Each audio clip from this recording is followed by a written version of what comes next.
Hey everybody, I hope you had a great Christmas, a happy New Year's, and you are kicking your 2022 off on a good note.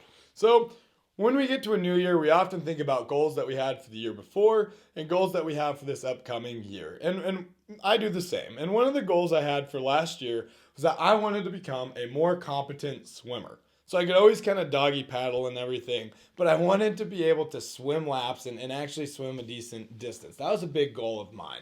And as I was working on that last year, I learned a whole lot about swimming. And it's a very technical thing. There's a lot of different techniques that you're trying to bring together to become a successful swimmer. And one of those things that I knew was very important was your breathing technique. And so I spent a lot of time early on working on breathing, making sure I'm turning my head right, turning my body, getting breaths in as I'm swimming. And I felt pretty good about that. And as I'm continuing to develop all the other aspects of my swimming too, I realized that I kind of hit a wall at like 50 yards at a time.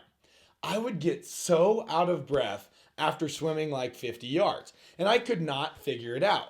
So, leveraging my experience with sports growing up, with running, with biking, all of that, I know that when you get out of breath, generally that's when you put your hands on your head, you open up your lungs, and you try to take some really deep breaths. So, I'm there swimming, I'm thinking I'm just not getting enough oxygen. So, I slow down my stroke so I can get a fuller breath every single time that I'm breathing in. And it's still not working for me. I just cannot figure this out. I am just completely winded every time. And through a little more research, through some other things that happened, I started to realize and I learned that the issue wasn't that I was not getting enough oxygen. The issue is that I wasn't able to expel all the carbon dioxide that had built up in my lungs. And so the answer wasn't for me to get more oxygen. It wasn't even for me to exhale more fully. The answer was for me to take half breaths or even quarter breaths. So I can still exhale the same amount, but I'm now clearing out my lungs and getting rid of all the oxygen. And so even knowing that though, it was really hard for me to put that into practice because you have to really trust that if you only take enough breath to get another two strokes, for you to turn your head again, you have to trust that in that next breath, the oxygen is going to be there for you. That your head is going to be out of the water, the technique's right, and that you're not going to be choking and having to try to get another couple strokes to get a good breath in. You really have to trust in that. But when I finally got that down, it was a complete game changer for my swimming. My distances increased, my times decreased like crazy, like never before. And as I'm working through this, there is one thing that's popping into my head, and it's how I think I was trying to store up all this oxygen so I didn't have to trust that it would be there. So I could just keep going without having to get a good breath every single time. And I think that what was really important for me was learning to trust that I could breathe every time so I could reduce the size of the breath that I took and continue to go further to get all that carbon dioxide out.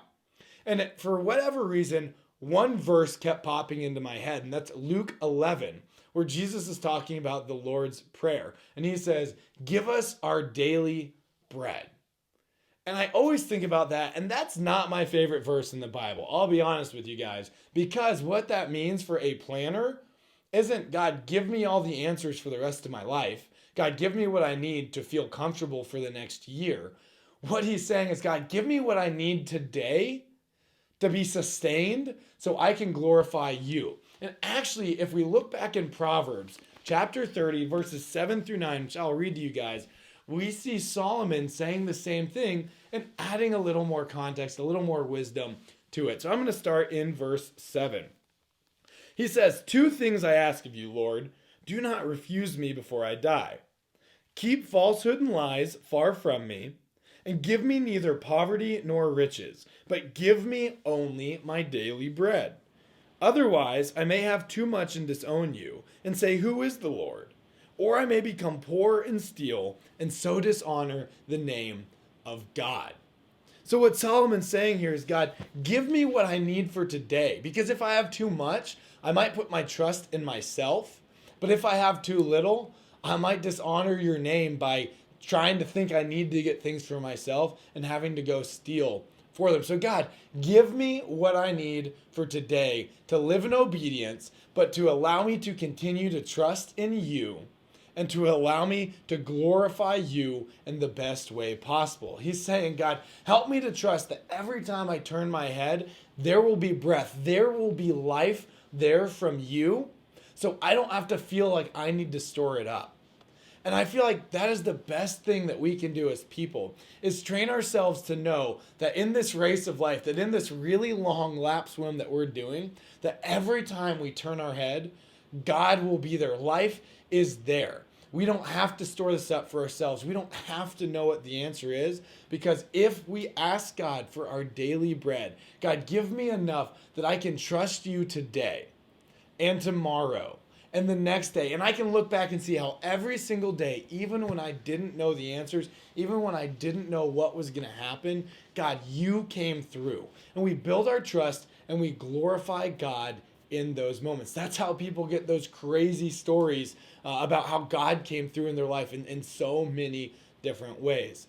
So I want to end this video with a challenge for you guys, right? As we wake up tomorrow, as we get up tomorrow, I want you to pray.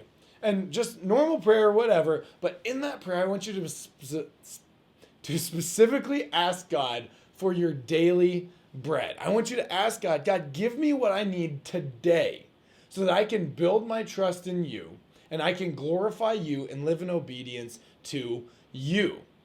And then tomorrow night, I want you to write out in 1 or 2 sentences if you feel like God did that for you tomorrow. If you feel like God did that for you that day. Did he give you what you needed for that day? And my challenge would be to do that for 7 days straight, because I'm convinced that if we do that for a week, we will kick off 2022 in a way that says, God, I am trusting you day by day. I see that you have a history of coming through every single day, and I want to build my foundation this year on you and trusting you in every breath I take. And not that I need to hoard it, but that it will be there, that life will be there every single time I look to you, every time I need you, so I can trust you, glorify you, and live in obedience with your word.